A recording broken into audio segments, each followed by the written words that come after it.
ఓం నమో వెంకటేశాయ నమ. ఓం శ్రీ సీతారామచంద్ర పరబ్రహ్మ స్వరూపాయ స్వరూపిణే నమ. ఓం దక్షిణామూర్తే నమ. ఓం అనగాదేవి దత్తాత్రేయ నమ. ఓం హయగ్రీవాచార్య నమ. ఓం రాధాకృష్ణాయ నమ. ఓం ఆదిగురు శంకరాచార్య గురుభ్యో నమ.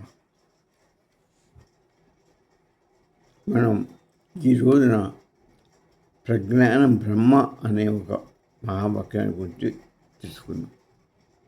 ఇది చాలా గొప్ప వాక్యం. ప్రజ్ఞానం బ్రహ్మ అంటే ఏంటి? ప్రజ్ఞానం బ్రహ్మ, జ్ఞానం అంటే మనం ఆత్మజ్ఞానం గురించి తెలుసుకున్నాం, బ్రహ్మజ్ఞానం గురించి విన్నాం. ఇక్కడ ప్రజ్ఞానం బ్రహ్మ అన్నాడు. ఇది యజుర్వేదం నుంచి ఐతరేయ ఋగ్వేదంలోంచి ఐతరేయ ఉపనిషత్తుల నుంచి తీసుకున్నబడినటువంటి మహావాక్యం ఇది. ఇందులోంచి ఋగ్వేదం నుంచి. ఈ జ్ఞానం అంటే ఆత్మజ్ఞానం. ఈ మన ఆత్మజ్ఞానం నేర్చుకుంటే మనకు ఈ ఆత్మజ్ఞానం వల్లనే, అంటే ఆత్మజ్ఞానం ఏం చేస్తుంది? వెలుగు.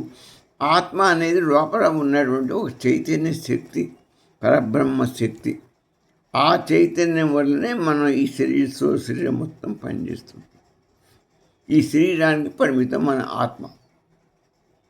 ఈ శరీరాన్ని ఈ లోకంలో మనకు అన్ని పనులు చేసి పెడుతుంది. కళ్ళు పాపం ఈ దేహానికి కావాల్సిన అన్ని అవసరాలు కళ్ళతో చూపిస్తుంది, నోటితో మాట్లాడిపిస్తుంది, చెవుతో అన్ని మనసుతో అన్ని కర్మలు చేయిస్తుంది, బుద్ధి ఇస్తూ దేహంతో చేయిస్తుంది. అయితే భగవంతుడు ఆయన చైతన్యం మాయా చైతన్యం. అది పరబ్రహ్మ చైతన్యం అంటే అంత అపరిమితం. అది సర్వ సృష్టి మొత్తానికి ఆయన చైతన్యమే. పరబ్రహ్మం అంతా వ్యాపించినవాడు. మూడు కాలములందు వసించేవాడు. కంటికి కనపడు.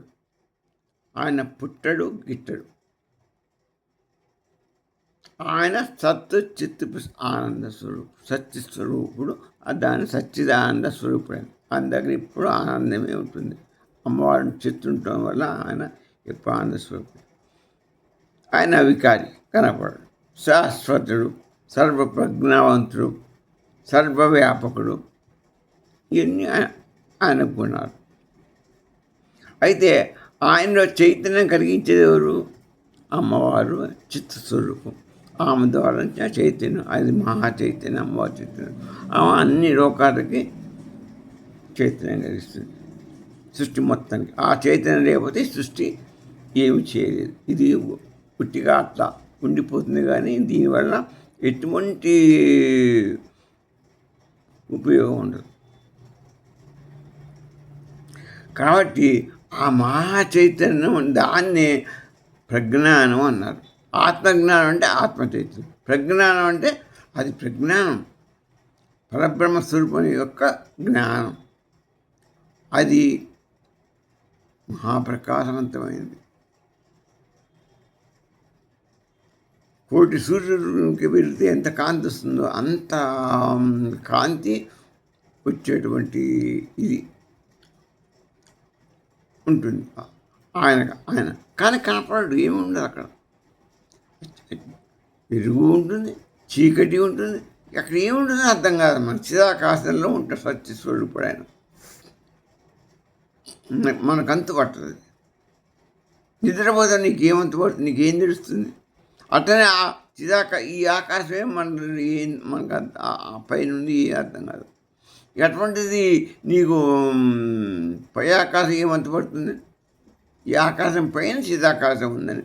చిదాకాశం అంటే మాయా ఆకాశమే. చిత్ అంటే మాయ, అవిద్య, అజ్ఞానం స్వరూపిణి. కాబట్టి ఆమెని కనుక్కోవడం, అమ్మవారిని తత్వాన్ని కనుక్కోవడం కానీ ఆమెని మనం చేయడం కానీ చేయలేం. మనం ఊహించగలం, ఆ స్వామియే ఊహించడం, అమ్మవారిని అంతకన్నా ఊహించడం. ఇద్దరే.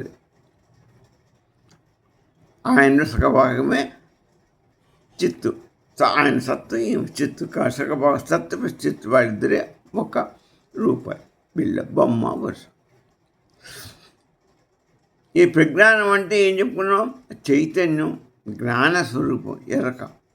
ప్రపంచకాన్ని మొత్తానికి చైతన్యం కలిగిస్తుంది. ప్రపంచాన్ని మొత్తానికి జ్ఞానాన్ని సంపాదిస్తుంది. అంటే ఈ ప్రకృతికి కనపడుతుందన్నా, ఈ ప్రకృతిని మనం చూస్తున్నామన్నా, జీవులను చూస్తున్నామన్నా, గుట్టలను, చెట్లు, అన్ని లోకాల నక్షత్రాలు అన్నిటిని చూస్తున్నాం అన్న ఆయన యొక్క చైతన్యం, ప్రజ్ఞానం. ఆయన చైతన్యం వల్లనే, ఆయన జ్ఞానం వల్లనే, ఆయన ఇచ్చే జ్ఞానం వల్ల, ఆత్మ ఇచ్చే జ్ఞానం, ఆత్మ యొక్క చైతన్యం వల్ల మనం ఈ స్థూల శరీరం తెలుసుకొని స్థూల పనిచేస్తున్నాము. ఆయన ఇచ్చే చైతన్యం, ఆయన ఇచ్చే జ్ఞానం పెరుగుతుంది. ఆయన ఇచ్చే చైతన్యంతోనే మొత్తం సృష్టి నడుస్తుంది. అన్ని సృష్టి మొత్తం ఎరకవుతుంది. అటువంటి బ్రహ్మం అనంతం, సర్వవ్యాపకం, పరమ సత్యం. ఇది సత్యం, అనంతం, సర్వవ్యాపకం. అందువల్ల చైతన్యమే బ్రహ్మం, చైతన్యమే బ్రహ్మం. ప్రజ్ఞానం బ్రహ్మ అన్నాడు. అంటే ప్రజ్ఞానం అంటే చైతన్యం. ఆ చైతన్యమే మొత్తం బ్రహ్మస్వరూపం కాబట్టి ప్రజ్ఞానం బ్రహ్మం అని చెప్తున్నాడు. ప్రజ్ఞానం చైతన్యం అని ఇందాక అనుకున్నాం మనం. కాబట్టి ఆ ప్రజ్ఞానమే బ్రహ్మస్వరూపం, బ్రహ్మం. ఆయన బ్రహ్మ, ప్రజ్ఞానం బ్రహ్మ అన్నారు. పుట్టిగా అండి. ఇకపోతే ప్రపంచంలో కనిపించే ప్రతి వస్తువు మనకు పుడుతుంది, మారుతుంది, నశిస్తుంది. ఇది మామూలు. కానీ ఆ పరమేశ్వరుడికి, విరాట్ స్వరూపుడికి, సచ్చిదానంద స్వరూపుడికి ఈ పుట్టటము, మారటం, చనిపోవడం, ఈ నశించడం అనేది లేదు. అసలు కనపడడు. ఇక నీకు పుట్టినట్టుగా, నశించి ఉన్నట్టుగా, లేనట్టుగా, నశించిపోయినట్టుగా, మారినట్టుగా నీకు తెలుస్తుంది. అంత బదు. అందుకు ఆయన పుట్టడు, గిట్టడు, మారడు.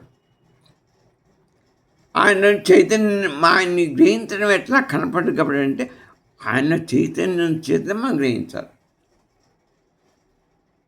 మన ఈ చైతన్యంతోనే మన కళ్ళు చూస్తున్నాయి, మన నోరు మాట్లాడుతుంది, ఇదంతా చేస్తున్నాయి కదా.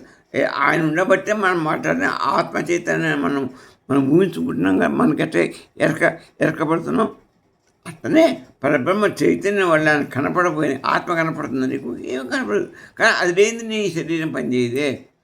అది తెలుసు, ఆ ఎరుక నీకు ఉంది కదా. అట్నే పరబ్రహ్మం లేకపోతే ఈ ప్రపంచకం నడవదు. ప్రపంచం అచేతనం అయిపోతుంది, స్తంభించిపోతుంది, అసలు ఉండదు. దానికి ఏం పని. మన శరీరం ఆత్మ లేకపోతే ఎట్లయితే శవంలాగా మారుతుందో ప్రపంచం కూడా అలాగే మారిపోతుంది, ఉనికిని కోల్పోతుంది. అందుకని చైతన్యం కంపల్సరిగా, ఆయన చైతన్యం వల్లనే ఈ ప్రకృతి, సృష్టి, జగత్తు, జీవులు అన్నీ కూడా ఉనికిలోకి ఉంటుంది. మనకు వాటిని నడుస్తుంది వ్యవహారం. మన శరీరం ఎట్లా నడిపిస్తుందో ఆత్మ, ఆ బ్రహ్మ చైతన్యం, ప్రజ్ఞానం అట్లా నడిపిస్తుంది. అట్లనే మనం ఈ యొక్క ప్రపంచం మనం బాల్యాన్ని చూసినప్పుడు ఒక రకం ఉంది, యవ్వనాన్ని చూసినప్పుడు ఇంకొక రకం కొంత మారిపోయింది, వృద్ధాప్యం ఇప్పుడు ఇంకా మారింది, రేపు ఇంకా మారుతుంది. రకరకాలుగా మన శరీరం మారింది, ప్రపంచం కూడా మారుతూనే ఉంది. ఇదివరకు మా ఇంటి పక్కన ఇల్లు లేదు, నా ఎదురుగా బంకు లేదు. ఇప్పుడు అక్కడ బంకు వచ్చింది, ఇక్కడ వచ్చింది. చిన్నప్పుడు ఎంత ఖాళీ ఉండే, ఇప్పుడు అన్ని ఇండ్లు పడ్డాయి, బిల్డింగ్లు పడ్డాయి. ఇట్లా ఏదో ఒక మార్పు వచ్చింది. ఈ జగత్తులో ఇట్లా మారిపోతూనే ఉంది. ప్రకృతి అంతా మారుతుంది. ఇదో చెట్టు చేమన ఉండే అన్నీ కొట్టేశారు, ప్రకృతి మారిపోయింది. అయితే కానీ అసలు ఇది మొత్తం మారలేదు. జగత్స్వరూపం మారుతుంది, పుడుతుంది, పోతుంది. ఈ జీవుడు పుడతాడు, పెరుగుతాడు, చచ్చిపోతాడు, మళ్ళీ ఇంకో జీవి వస్తుంది. ఇట్లా కంటిన్యూ అవుతూనే ఉంటుంది. కానీ ప్రపంచం అయితే అలానే కంటిన్యూ అవుతుంది. ఈ జీవుడు కూడా ఈ యొక్క ఉపాధులు పోతే ఇంకో ఉపాధి వస్తుంది. అట్నే అక్కడ ఉపాధి పోతే ఇంకో ఉపాధి వచ్చింది. ఇదివరకు చెట్లు ఉండే, ఇప్పుడు అక్కడ బిల్డింగ్లు ఏర్పడ్డాయి. ఉపాధి చేత మార్పు జరుగుతుంటుంది. మన శరీరం కూడా అంతే. ఈ ఆధ్యాత్మికంలో మనిషి జ్ఞానాన్ని ఎక్కడ దిగుతాడు? పుస్తకాల్లో చదువుకొని తెలుసుకుంటాడు ఈ లోకంలో. అయితే కానీ ఆ విద్య పుస్తకాల ద్వారా తెలుసుకునే విద్య దాని అవిద్య అంటారంతే. అది జ్ఞాన విద్య కాదు, అవిద్య, అజ్ఞాన విద్య. అంటే ఈ శరీరం అంతా ఏంటి? అజ్ఞానమే, ఇది భ్రమే, అనాత్మ. ఇది శాస్త్రం కాదు. అతనే మన పుస్తకాల్లో ఉన్న విద్య అది ఈ శరీర పోషణార్థం, మన ఈశ్వరత్రయ పోషణార్థం. ఈశ్వరత్రయాలకి ఈ శరీర సంబంధించినటువంటి జ్ఞానమే ఉంటుంది. అది అంతవరకే మన భార్య బిడ్డల్ని, మనకు ఉద్యోగం సంపాదించుకోవడానికి, మన కుటుంబాన్ని పోషించుకోవడానికి, మన బంధుత్వాన్ని వీరందరినీ చూసుకోవడానికి, దానికి నువ్వు ఆనందపడటానికి పనిచేస్తున్నావు. కానీ అసలు ఆనందం, అసలు నువ్వనేవాడు ఎవడివి? ఆధ్యాత్మిక వేద ప్రకారంగా నీవు అంటే ఆత్మ. అది అంతర్ముఖం చెందితే కానీ నీకు తెలుస్తుంది. అదే రమణ మహర్షి, అది శాశ్వతం. నీరు అంతర్ముఖంలో ఉన్నటువంటి ఆత్మ అనేది శాశ్వతము. అది అది అది మారదు, పుట్టదు, గిట్టదు, సాగదు. అది ఎప్పుడు రకాల మంది ఉంటుంది. చైతన్య స్వరూపిణి నీ శరీరానికి అది మార్గదర్శిని. ఇక అది మార్గదర్శిని అది చేయబట్టే నీ అనుకున్న పనులను నువ్వు చేయగలుగుతున్నావు, ఇస్తూ. అది కనుక అనుకోకపోతే నువ్వు ఏ పని కూడా చేయవు. దాని చైతన్యమే నేను నడిపిస్తుంది. అట్నే పరబ్రహ్మ చైతన్యం ప్రపంచాన్ని నడిపిస్తుంది. ఇది మన శరీరం ఉన్నది, ఈ కళ్ళు నువ్వు చూస్తున్నావు అంటే ఆత్మ చైతన్యం వల్లే నువ్వు చేయగలుగుతున్నావు. అట్నే ప్రపంచం అంతా చైతన్యం తెలుసుకోగలుగుతున్నావు అంటే ఆ బ్రహ్మ యొక్క ప్రజ్ఞానం వల్ల నువ్వు తెలుసుకుంటున్నావు. నీ ఆత్మజ్ఞానం వల్ల ఇది పరబ్రహ్మస్వరూపి యొక్క ప్రజ్ఞానం వల్ల అది. అందుకనే ప్రజ్ఞానం బ్రహ్మ అన్నాడు. ఆ ప్రజ్ఞానం కనుక లేకపోతే మన సృష్టిని ఏమి చూడలేము, మనం తెలుసుకోలేము, ఇది ఉండదు. అందుకని ఈ జ్ఞానం అనేది మన ఆత్మజ్ఞానం కానీ ప్రజ్ఞానం కానీ శరీరం జడమైపోతుంది, మనస్సు జడమైపోతుంది, మన బుద్ధి జడమైపోతుంది. ఈ అట్నే ప్రజ్ఞానం లేకపోతే ఈ జగత్తు జడమైపోతుంది. అంతా ఏది మనం తెలుసుకోలేము, ఎరక పొందలేము. చైతన్య స్పర్శ వల్లనే ఇవన్నీ పనిచేస్తాయి. చైతన్యం వల్లనే అన్నీ మనం తెలుసుకోగలుగుతున్నాం, చూడగలుగుతున్నాం, అన్నీ అది తెలుసుకోవాలి. దాని మీద జ్ఞానం పెట్టాలి. ఇదే రమణ మహర్షి గారు ఆలోచి పెట్టింది. పెద్ద ఋషులు, మహర్షులు అందరూ, రామకృష్ణ పరమహంస గారు అందరూ దాని మీద అస్త్ర వస్తువు ఏదైతే ఉందో దాన్ని, ఆత్మజ్ఞానాన్ని, బ్రహ్మజ్ఞానాన్ని పట్టుకున్నారు. వారు మోక్షాన్ని పొందారు. వారికి మళ్ళా మరణం అనేది మళ్ళా పుట్టుకలు జన్మమరణాలు లేకుండా వాళ్ళ జన్మని మానవ జన్మ ఇచ్చినందుకు భగవంతుడు సార్థకత చేసుకున్నారు. ఇక కీనవృష్టి ఏంటంటే ఏన మనసాన మమతే, ఏన మనసా నమంతి, అంటే మనస్సు గ్రహించలేనిది. ఏన మనస, ఏ మనస్సు చేస్తే మనం గ్రహించలేము. కానీ ఆ మనస్సుకు శక్తినిచ్చేది, శక్తినిచ్చేది బ్రహ్మమే. బ్రహ్మ అంటే బ్రహ్మ యొక్క ప్రజ్ఞానం. బ్రహ్మ యొక్క ప్రజ్ఞానం వల్లనే అన్ని తెలుసుకోగలుగుతున్నాం, అన్ని గ్రహించగలుగుతున్నాం. పూర్తిగా మనం ఆ ప్రజ్ఞానం లేకపోతే మనం గ్రహించడం. ఈ జ్ఞానం లేకపోయినా, ప్రజ్ఞానం లేకపోతే మనం గ్రహించడం అని చెప్పింది. ఏన మనస నమంతి, మనం తెలుసుకోలేం. సత్యం తైత్రీయం ఏం చెప్పిందంటే పరిస్థితిలో, సత్యం జ్ఞానం అనంత బ్రహ్మ. సత్యం బ్రహ్మం సత్యస్వరూపం, సత్యంగా ఉన్నటువంటి సత్యం అది అది పోదు, ఎప్పుడూ ఉండదు, ఎల్లకాలం సత్యస్వరూపం. అది జ్ఞానస్వరూపం. ప్రజ్ఞానం దానికి అనంత స్వరూపం. సత్యం, జ్ఞానం అనంతం, అనంతమైనది, సర్వవ్యాప్తిది. దాని క్వాలిటీ దాన్ని సత్యం, జ్ఞానం, అనంతం అని చైత్య ఉపనిషత్తు చెప్పింది. ఇక బృహదారణ ఉపనిషత్తు ఏంటంటే విజ్ఞాతారం అరేకేన విజానీయాత్, అంటే తెలుసుకునేవాడిని దీని చేత తెలుసుకోగలం. మనం దీన్ని తీసుకోవాలి, ఆ పరమాత్మని తీసుకోవాలి, మన ఆత్మని తీసుకోవాలి, జ్ఞానం, ఆత్మజ్ఞానం, పరబ్రహ్మ జ్ఞానం తీసుకోవాలి. ఏ జ్ఞానం చేత మనం ఇవన్నీ తీసుకోవాలనుకున్నామో వాడే పరమాత్మ. మనం ఎవరిని తెలుసుకోవాలి? ఆ పరమాత్మని తెలుసుకోవాలి. ఆత్మే పరమాత్మ, రెండు ఒకటే. పరమాత్మ యొక్క ఇదే ఆత్మ. కాబట్టి మనం పుట్టింది దీనికి, ఆ పరమాత్మను తెలుసుకోవడం కొరకు. మనం ఏం చేయాలి? మన జ్ఞానాన్ని దేనికి ఉపయోగించాలి?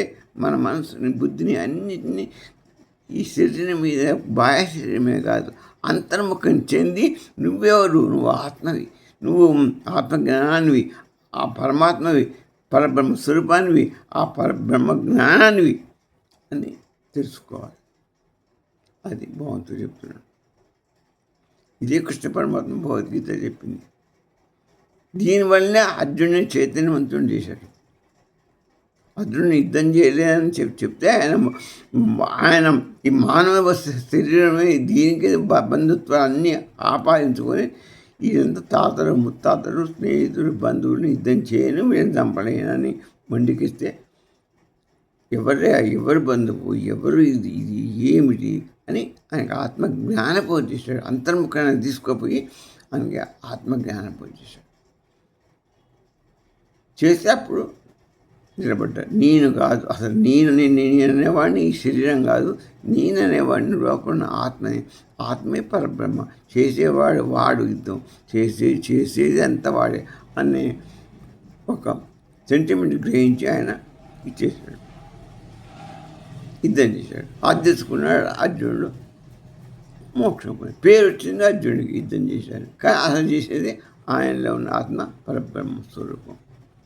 శంకరాచార్యులు ఏమంటాడు అంటే, ప్రజ్ఞానం అంటే బుద్ధిలో వచ్చే జ్ఞానం కాదు, బుద్ధిలో వచ్చే జ్ఞానం ఇక్కడ సంబంధించింది. ఈ మనసు చేసే సంకల్పాలు, దీనికి సాధించడానికి బుద్ధి పనిచేస్తుంది. లోపల ఉన్నటువంటి దానికి బుద్ధి ఇచ్చేది, దాని జ్ఞానం కావాలి. ఆ జ్ఞానమే ఆత్మజ్ఞానం. అది తెలుసుకోవాలి. నువ్వు అంతర్ముఖమైపోతే నీ మీద బంధనాలు ఏర్పడుతుంది. ఆ బంధనాలను తొలగించుకుంటే జ్ఞానం అనే వెలుగు నీకు ప్రసరించి నీ ద్వారా అది ఆటోమేటిక్గా ఆత్మజ్ఞానం ప్రసరిస్తుంది బయటికి. అప్పుడు ఆత్మని కనపడుతుంది, ఆత్మజ్ఞానానికి లభిస్తుంది. దాని ద్వారా పరబ్రహ్మ జ్ఞానం కూడా నీకు లభిస్తుంది. బ్రహ్మం జ్ఞానవంతుడు కాదు, బ్రహ్మం జ్ఞానస్వరూపుడు. బ్రహ్మం జ్ఞానస్వరూపుడు ఆయన. ఈ సూక్ష్మం బిడ్డ తెలుసుకోవాలి. బ్రహ్మం ఆ జ్ఞానవంతుడు కాదు, ఆ జ్ఞానే స్వరూపం. సూర్యుడు ప్రకాశవంతుడు కాదు, ప్రకాశమే ఆయన స్వరూపం. ప్రకాశమే ఆయన. నిప్పు దాని వేడిది దాని స్వరూపం. అది వేడి కాదు, నిప్పు వేడిని అడ్డుకుంటుంది, కాలుతుంది. నిప్పు కాలుతుంది అంటే నిప్పు కాటం కాదు, అసలు దాని స్వభావమే వేడి కాల్చడమే దాని పని. నిప్పంటనే కాలుస్తుంది, దాని స్వభావం అది. వాటినే భగవంతుడు జ్ఞానం కాదు, ప్రజ్ఞానమైన జ్ఞానస్వరూపం కాదు, ప్రజ్ఞానమే ఆయన. బ్రహ్మో ప్రజ్ఞానం అనుకున్న ప్రజ్ఞానం బ్రహ్మ అని మన గురువు గారు చెప్పారు. ఇక ఇదే అద్వైత మాత్రం చెప్పింది, ప్రజ్ఞానమే బ్రహ్మం. అదే శంకరాచార్య చెప్పేది. ఆ చైతన్యమే జీవుని యొక్క నిస్వరూపం, పరబ్రహ్మ స్వరూపం ఆ చైతన్యమే. ఈ విశిష్టాద్వైతం వాళ్ళు చెప్పారు, చైతన్యం జీవుని యొక్క ధర్మం. అది ఉండడం అనేది జీవునికి ఉన్నటువంటి ఒక ధర్మం, అది ఒక క్వాలిటీ. కానీ అది ఎక్కడి నుంచి వచ్చింది? పరమాత్మ అనంత చైతన్య స్వరూపుడు, అందులో నుంచి వీడు శరీరం పొందినట్టుగానే పొందాడు అంటారు వాళ్ళు. ఇక ద్వైతం ఏం చెప్తుంది? జీవుని చైతన్యం సపరేటు, ఈశ్వరుని చైతన్యం అనంతమైంది. జీవుని అది సపరేటు, ఈ జీవుని చైతన్యం పరిమితమైంది. ఆ పరమ చైతన్యం అపరిమితం అని చెప్పింది. శుద్ధాద్వైతం ఏం చెప్పింది? సర్వజగత్తు, అన్ని జీవులు, సర్వ సృష్టి మొత్తం కూడా భగవత్ చైతన్య ప్రకాశమే అని ఉన్నది. ఒక పరబ్రహ్మం, ఆయన చైతన్యమే సృష్టి మొత్తం, ఇంక వేరే వాడు లేడు. ఈ భేద వాళ్ళు ఏం చెప్పారంటే, పేతుమనసు మధ్వాచార్య స్వామి, చైతన్యంలో అభేదం, చైతన్యంలో ఏమాత్రం భేదం ఏమి లేదు. ఆ పరబ్రహ్మ చైతన్యానికి ఆత్మ చైతన్యానికి ఒకటే లక్షణాలు, ఒకటే. వ్యక్తీకరణలో భేదం ఉంది. ఇంటి మనకు కనపడుతుంది. మనలో ఆత్మ చైతన్యానికి పరబ్రహ్మ చైతన్యానికి ప్రజ్ఞానానికి, ఈ జ్ఞానానికి ఆ ప్రజ్ఞానానికి తేడా లేదు. అయితే ఈ మన ఆత్మ చైతన్యం మన శరీరానికి మాత్రం ఉపయోగపడుతుంది.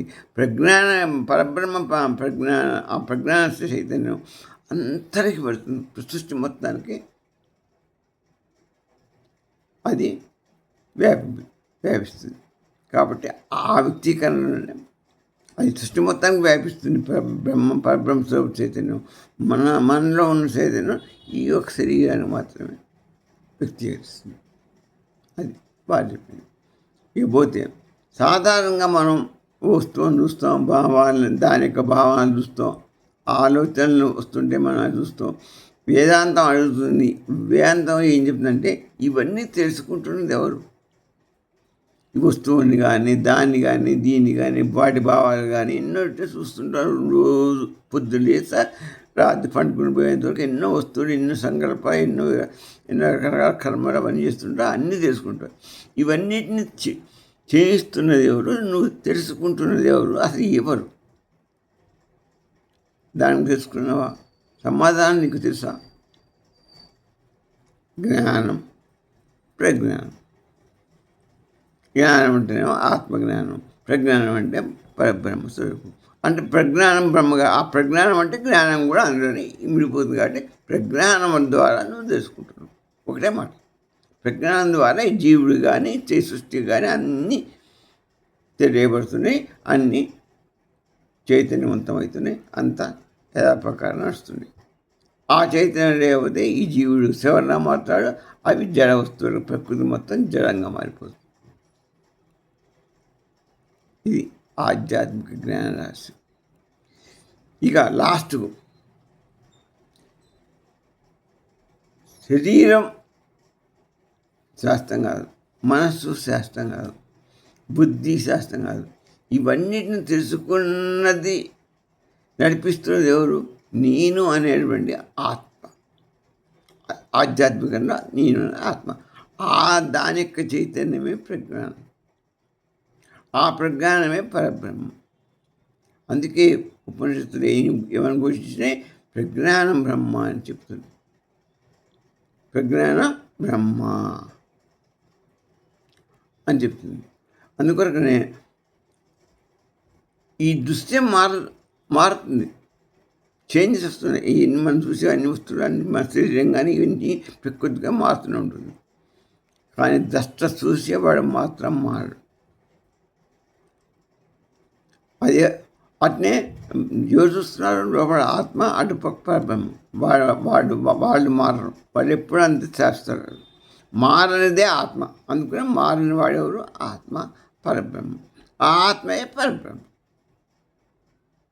ఇదే జగత్ సత్యం. స్వస్తి.